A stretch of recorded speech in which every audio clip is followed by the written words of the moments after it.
নিউজিল্যান্ডের বিপক্ষে তৃতীয় শেষ ওয়ানডে জিতে সিরিজ নিশ্চিত করে নিয়েছে বাংলাদেশ। পুরো সিরিজ নিয়ে কাটাছেঁড়া এবং বিশ্লেষণ করতে স্টুডিওতে উপস্থিত আছেন সাবেক ক্রিকেটার ইশতিয়াক আহমেদ। ইশতিয়াক আহমেদ, স্বাগত স্টুডিওতে। ধন্যবাদ। বাংলাদেশের সিরিজটা শুরু হয়েছিল একটু আনকনভিন্সিং ভাবে, শেষ হলো ক্লিনিক্যালি, কিভাবে দেখছেন? না, বাংলাদেশ যে সিরিজটা জিতবে এটা আমি ধরে নিয়েছিলাম, বাট আমি একটু অবাক হয়েছিলাম যে প্রথম ম্যাচটা হারার পরে, ইভেন দো হারার পিছনে যদি আমরা বলি যে উইকেটের সহায়তা পেয়েছিল নিউজিল্যান্ড বলাটা আমার মনে হয় ভুল হবে না, এবং উইকেটটা যে এরকম বিহেভ করবে সেটা আশা করিনি। এই জন্য যে রিসেন্টলি আমরা দেখছি যে উইকেট প্যাটার্নটা একটু চেঞ্জ হয়েছে, উইকেটটা is more fair towards the bowlers, batters as well as the spinners, so to say. কিন্তু প্রথম খেলাটাতে সেটা আমরা দেখতে পারিনি। আমার মনে হয় দ্বিতীয়ার্ধে সে the pitch was doing a little bit of, had a bit of an uneven bounce, two paced wicket, ব্যাটসম্যানরা যারা পরে ব্যাটিং করেছে তারা মানে they were not comfortable at all, এবং এই ধরনের pitch is never good for the batters. আর অন্যদিকে আমরা নিউজিল্যান্ড জিতেছে, ক্রেডিট দিতে হবে নিউজিল্যান্ডকে। আমরা সহসা যেটা করি না, আমরা যখন হারি as if all blame is Bangladesh. অন্য সাইডও যে খেলতে এসছে, অন্য সাইডও যে খেলে জিততে পারে, we kind of overlook that. But I think লেথামের decision to bat was paid off, এবং ফক্সক্রফের batting and initial early order batters দুই একজন যারা এক্সপিরিয়েন্স ছিল, this side has been an inexperienced side, let's face it, so favorites প্রথম থেকেই আমরা ছিলাম, and I think they gave a good account of themselves. But Bangladesh যে জিতেছে, if you ask me, Rubaiyat, personally, I will not say যে আমি খুব বেশি সন্তুষ্ট। এই জন্য যে this should have been, you said clinical, I really don't think it was as clinical as it should have been.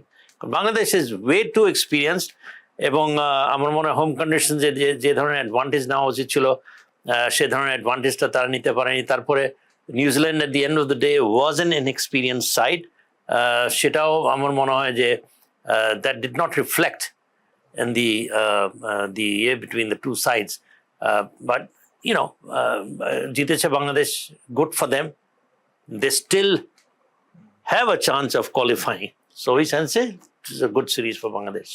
বাংলাদেশের pace bowling coach Shaun Tait ম্যাচের আগের দিন বলেছিলেন যে চিটাগং এর উইকেটটা রিড করা একটু কঠিন।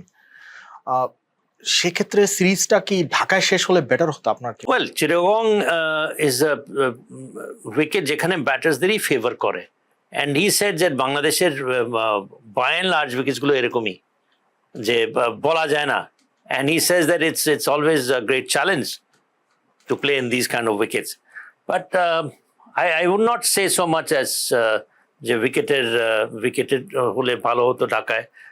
Players will have to get adjusted to all kind of wickets, but উইকেটটা আমার মনে হয় ইদানিংকালে যেগুলো উইকেট যেরকম উইকেট হওয়া উচিত আমরা লাস্ট সিরিজ পাকিস্তান এগেনস্টে দেখেছি, and then series before that I think against West Indies একটা ম্যাচ বাদে I think the wickets were more or less a balance that gave an opportunity to all the departments of the game. এই খেলাটাতে ঢাকায় second গেমটা maybe was better off. চিটাগংয়ের খেলাটা তো ভালোই হলো, দেখি T20-তে কিরকম হয়। But I think it's very important যে first and foremost not going too far যে আমরা কোয়ালিফাই করবো কি করবো না, র্যাঙ্কিং কি হবে। আমার মনে হয় যে কয়েকটা এরিয়া যেটা ওভারঅল আমাদের ক্রিকেট কি নিয়ে যদি বলতে হয়, আমার মনে হয় যে good wicket conducive for all departments of the game. এখন now that we are a fast bowling reliant team, so we should rely on wickets যেগুলা সিম বোলার্সদেরকে অ্যাসিস্ট করে। আমরা ওয়ার্ল্ড কাপ খেলতে গেলে কিন্তু এই লো অ্যান্ড স্লো উইকেটে আমরা খেলবো না, আমরা কিন্তু খেলবো even paced wicket, good for making runs. ওই ধরনের উইকেট আমার মনে হয় প্রথমত ওইটাকে ফোকাস করা উচিত, যে wicket should be like that.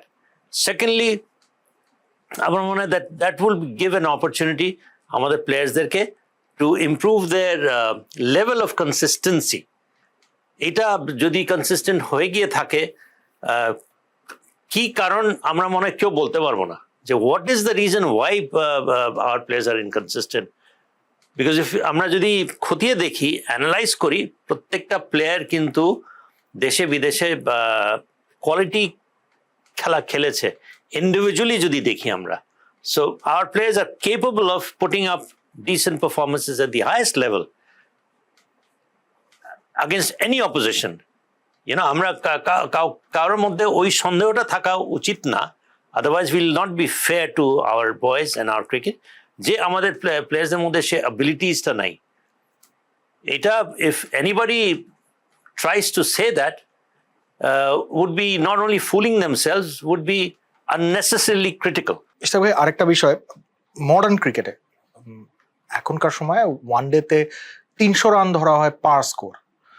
বাংলাদেশের ব্যাটসম্যানদের মধ্যে কি সে, আপনি অ্যাবিলিটির কথা বলছিলেন, আমরা কিন্তু এই 300 রানটা খুব যে ধারাবাহিকভাবে করতে পারি, বোর্ডে থাকে আমাদের, তেমনটা হয় না। এই সিরিজে শান্ত একটা সেঞ্চুরি পেলেন শেষ ম্যাচে, সাইফ 50 পেয়েছেন, লিটনকে আমরা দেখেছি 50 পেতে মোটামুটি কনসিস্টেন্ট ছিলেন, তানজিদ একটা ভালো ইনিংস খেলেছেন। কিন্তু আমরা কিন্তু বড় ইনিংসগুলো, যেগুলো আপনার দলকে 300, 320, 330 ছাড়িয়ে নিয়ে যাবে, একটা বা দুটো বড় ইনিংস দেখছি না। কি কারণ মনে হয়? Yeah, I mean, very interesting, valid question. যে আমরা কি কারণে এটা পারছি না। আমি আবার I'll go back to that যদি আমরা এরকম পারফেক্ট পিচেস যদি খেলতাম, look at the way India is playing their cricket. ওরা IPL এর কারণে wickets, conditions, facilities all over India has improved so much that they have taken the level way above all the other countries of the world. Whereas India কোথায় ছিল? Not too long back, they were nowhere really. But look at where they are today.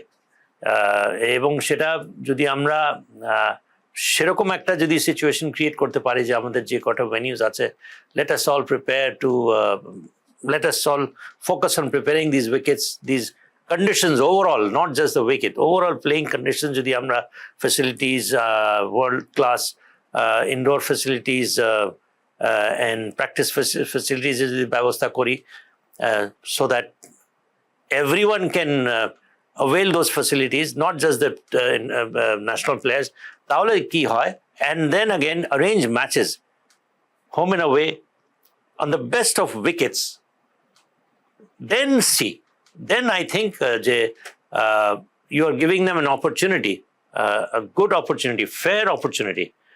আমি মনে করি না যে আপাতত মনে হবে যে আমি এক্সকিউজ দেখাচ্ছি, কিংবা কোনো না কোনো কারণে আমাদের প্লেয়ারদেরকে আমি ডিফেন্ড করছি, কিংবা একটা আননেসেসারি পপুলার হওয়ার জন্য একটা আমি মনে করি যে it would not be fair of us to expect, কই বিদেশি প্লেয়াররাও তো সেখানে ফেল করে। ইটস নট দ্যাট যে আমরা কালেকটিভলি হয়তো বা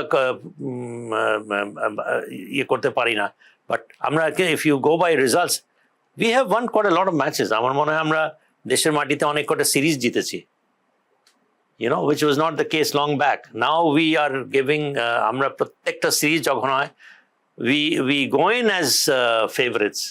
এটা কিন্তু বিশাল অর্জন, বিশাল প্রাপ্তি। আমরা কিন্তু এটা কিন্তু আমরা আমলে নেই না যে whenever Bangladesh is playing against any side who comes to play, we go there expecting even the 25, 26, 30,000 people, তারাও কিন্তু আশা করে বাংলাদেশ জিতবে এবং জিতেও।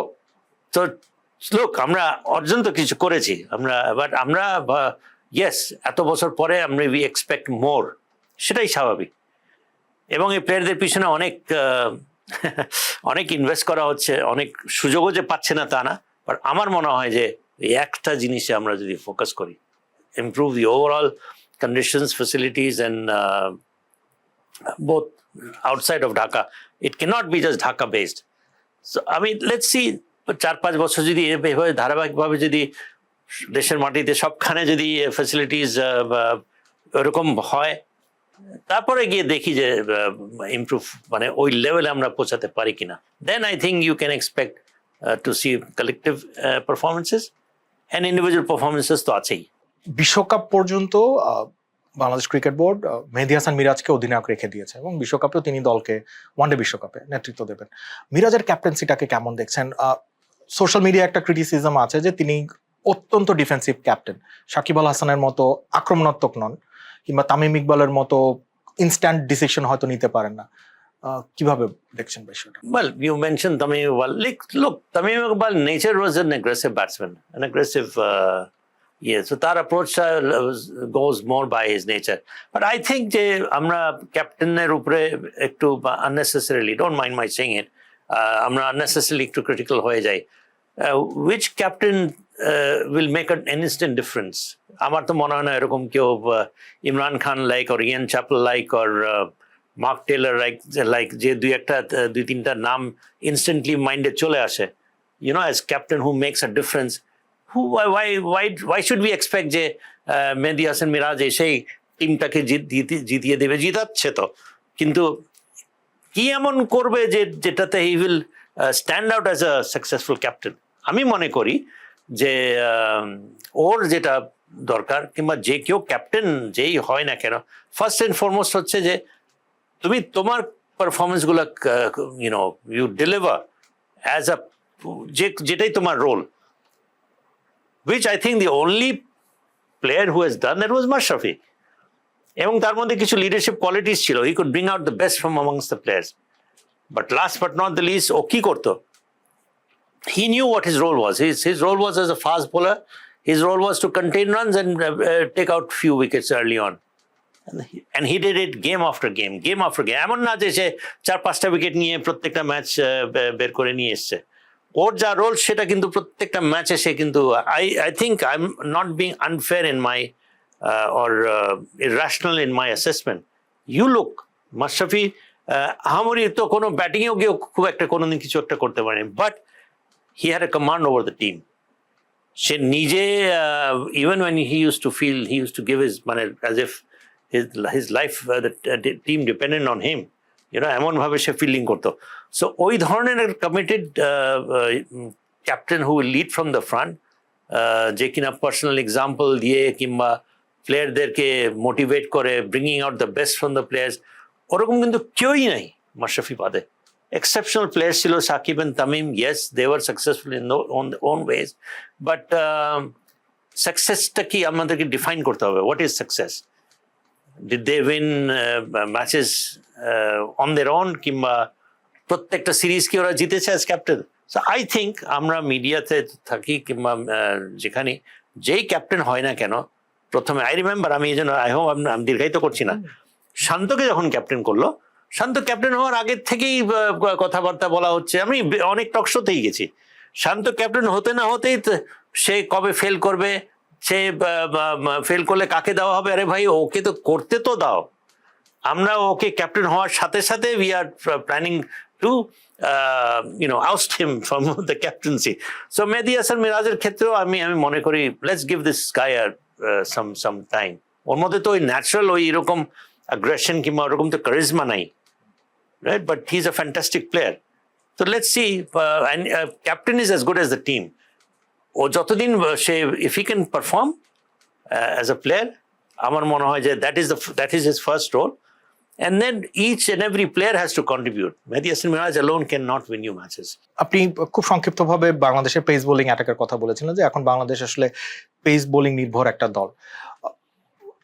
একটা লম্বা সময় প্রায় 1.5 দশক বাংলাদেশ স্পিন নির্ভর দল ছিল এবং বিশ্বসেরা স্পিনাররা বাংলাদেশ দলে ছিলেন। সাকিব আল হাসান ছিলেন, তাইজুল ইসলাম খেলেছেন কিছুদিন ওয়ানডেতে। এখন বাংলাদেশের স্পিনার একটা কেমন? এটা কি বিশ্বকাপে আপনি দুজন স্পিনার আজকে খেলেছে, তানভীর খেলেছে, মিরাজ খেলেছে, বিশ্বকাপে কিভাবে দেখছেন কম্বিনেশনটা? Yeah, it's another interesting question. আসলে আমাদের সেই ওয়ার্ল্ড ক্লাস যে Shakib actually made a difference, you know, ও একা as a batter, as a bowler and as a he made a difference. ও চলে যাওয়ার পরে হঠাৎ we can see that there's a gap in the bowling department than in the batting department. You know, so ওর লেভেলের ওর ক্লাসের spinner আমি সামনে কোনো খুব একটা দেখছি না। Nasum will be good for T20s. আমাদের এখন একটা সময় তো ছিল ভুরি লেফট আর্ম বোলার্স আমরা পেতাম, as if you were manufacturer of spin bowlers in Bangladesh. We have an industry, you know. So ওই জিনিসটা নাই। গুড যে আমরা ইসেকে পেয়েছি, রিশাদ হোসেনকে পেয়েছি, মুশতাক আহমেদ এসে he is trying to unearth some leg spinning potentials. সামনে আমরা দেখবো, সাহস করে খেলাতে হবে, ডোমেস্টিক ক্রিকেটেও লেগ স্পিনার্সদের খেলাতে হবে। We have to bring out variations. এবং আরেকটা এনকারেজিং জিনিস হচ্ছে যে Rishad Hossain has gone to BBL and has delivered. PSL he has delivered. So for a spinner যারা কিনা দেশের বাইরে গিয়ে পারফর্ম করে, that is the encouraging part. Spinners আর সবসময় ডোমেস্টিক কন্ডিশনে কিন্তু ভালো খেলে, because wickets are prepared for them. Outside that's not the thing. So Rishad Hussain is good. Mehdi Hasan Miraj has established himself as a Tajul Islam for Test cricket is there. Coming back to your question, আমার মনে হয় আমাদের এখনো ওরকম কোনো উল্লেখযোগ্য sensational আমি মনে করি না। যে কারণ ইফ ইউ আস্ক মি, আমরা তো জুনিয়র লেভেল থেকেও দেখছি কোনো একটা পার্টিকুলার স্পিনার যে আমাকে বলতে বলা হয়, I don't think I see one excepting under 19 or আমরা ইসেতে দেখছিলাম young টাইগার্সে, their off spinner come just his name starts with M. I've forgotten his name. He, I think, will be a good spinning option because he's also a very useful batsman. নামটা ভুলে যাচ্ছি। So coming back again to your question, আমার মনে হয় যে spin resources are a little limited when you're talking about World Cup crickets and something like that. Ishtaq ভাই, আরেকটা জিনিস নিয়ে আমরা আলোচনা করতে চাই, সিরিজ সংক্রান্ত নয় কিন্তু সিরিজের ঠিক আগেই আমরা বিসিবিতে বড় রদবদল দেখলাম। খেলোয়াড়দের উপর যে খুব একটা প্রভাব পড়েছে সেটা বলা যাবে না, তারা সিরিজটা জিতে নিয়েছে এই গন্ডগোলের মধ্যে। নতুন একটা বোর্ডের দায়িত্ব পেয়েছেন তামিম ইকবাল এবং তার হাতে সময় খুব বেশি নেই। তিনি বলেছেন জুনেই একটা নির্বাচন দিয়ে দেবেন। এই বোর্ডটার কাছ থেকে প্রত্যাশা কি থাকছে আপনার? ফার্স্ট এন্ড ফরমোস্ট বলবো যে অ্যাটলিস্ট এখন একটা নর্মাল পলিটিক্যাল এনভায়রনমেন্ট বলি কিংবা নর্মাল একটা সিচুয়েশন বিরাজমান বাংলাদেশে। ওই আনসার্টেনিটি নাই, there is no political unrest. So first and foremost that is a comfort. এর আগে সেটা ছিল না। বুলবুল ফারুক যখন এসেছিল, they were there during uncertain times. That is why I think things did not go as satisfactorily as it should have been. But এখন yes, Tamim ইকবালের একটা ডিজায়ার ছিল যে প্রেসিডেন্ট হবে, even though if initially for 3 months, তার একটা specific responsibility দিয়ে তাকে এখানে বসানো হয়েছে to conduct a free and fair election. So সেটা with that in mind, I'm sure ওটা তারা কি করছে আমরা সেটা মিডিয়াতে এখনো অতটা আমরা মিডিয়া থ্রু দিয়ে আমরা জানতে পারিনি what are the steps they are taking. But ওটা ছাড়া যেগুলো কিছু কিছু ইনিশিয়েটিভস নিয়ে যেটা নিয়েছে, লাইক ক্যাপ্টেন্স কার্ড, প্লেয়ারদের বেতন বাড়ানো, মহিলাদের স্পেশালি উইমেন্স ক্রিকেটদের বেতন বাড়ানো, ডোমেস্টিকের জন্য প্লেয়ারদের অ্যালাউন্সেস বাড়ানো। So these are amongst the few things that he has done যেটা which shows that he by being a cricketer সে জানে যে পেইন কোথায় প্লেয়ারদের, because cricketers are the stakeholders, main stakeholders, and it's good that a player of his caliber has taken reins, so and he can implement that. Nobody is going to dispute his and যেহেতু সে cricket friendly initiatives গুলো নিয়েছে, successful না হওয়ার কোনো কারণ নেই, and he is getting that cricket league going. That's another thing. ও যদি এর মধ্যে যদি ফোকাস করে যদি কিছু কিছু ক্রিকেট ভেনিউজ করতে পারে, চালু করে দিতে পারে, or get cricket league going in some of the divisions, আমি মনে করি যে that will be fantastic. এবং আমরা we have been talking about decentralization in the real sense of the term. যদি decentralization নাও হয়, এই 3-4 মাসের মধ্যে সেপ্টেম্বর অক্টোবরে কবে যেন election, so he has ample time to at least একটা দুইটা ডিভিশনে ক্রিকেটটাকে অ্যাডমিনিস্ট্রেশন বসিয়ে get cricket going, so that your pressure on in Dhaka and administration in Dhaka is lessened to a great extent. So ওটাই আমি দেখছি। Otherwise যারা বোর্ডে আছে তারা তো ইলেকশন করবে অনেকেই। শেষ প্রশ্ন, একটা বিতর্কিত হতে পারে, তারপরও জিজ্ঞেস করছি।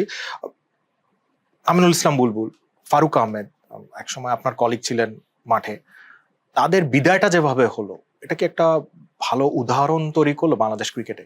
Not at all. আমি মনে করি যে আমি বিশেষ করে ফারুকেরটা, the way it is disgraceful. I mean, how can you harass and humiliate a player and a president particularly. এটা আমার মনে হয় was more to do with মিডিয়ার কিছু কিছু ইসে থেকে তার উপরে অ্যাজ এফ মনে হচ্ছিল যে they've got something personal. Sure, কাজ করলে ভুল হবে, ফারুকের দুই একটা যে ভুল করেনি তা না, questionable ছিল তার, but that did not warrant such an unceremonious exit.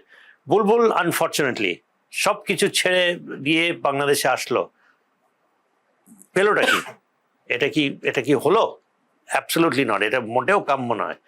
এবং I hope that someday we as a nation we এটা তো আমাদের কালচারই ডেভেলপ করে গেছে, এখানে আমি কাউকে পার্টিকুলারলি কাউকে দোষ দেবো না। We have to get out of this kind of mindset, it's meanness at its worst. Ishtiaq Ahmed, আপনাকে অসংখ্য ধন্যবাদ। Thank you very much. এই ছিল আজকের অফ দ্য ফিল্ডে। দেখা হবে আগামী সপ্তাহে। ততক্ষণ ভালো থাকুন, সুস্থ থাকুন, চোখ রাখুন BD News 24.com।